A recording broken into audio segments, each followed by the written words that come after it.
Telefon var lütfen. En azından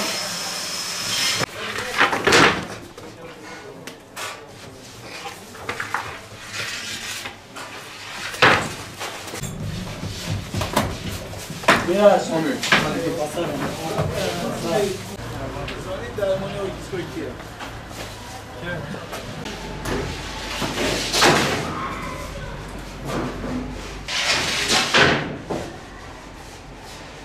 Odun, un, maya, işçi parası, elektrik parası, doğalgaz. Onun parasını bile çıkartamıyoruz. Her hafta içeride çalışıyoruz. Hepsine zam gelmiş. Poşettir, undur, gazetedir.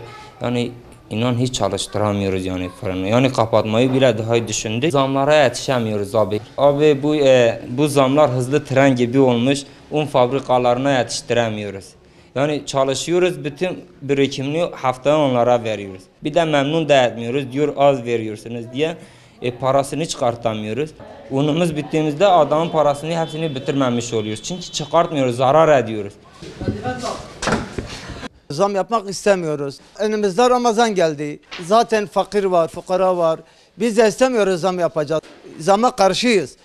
Yani biz de mağduruz şu anda. Kiralar arttı, maya fiyatları, un fiyatları, yakıt fiyatları, elektrik fiyatları, her şeye zam gelmiş. Biz de mağduruz şu anda esnaf olarak.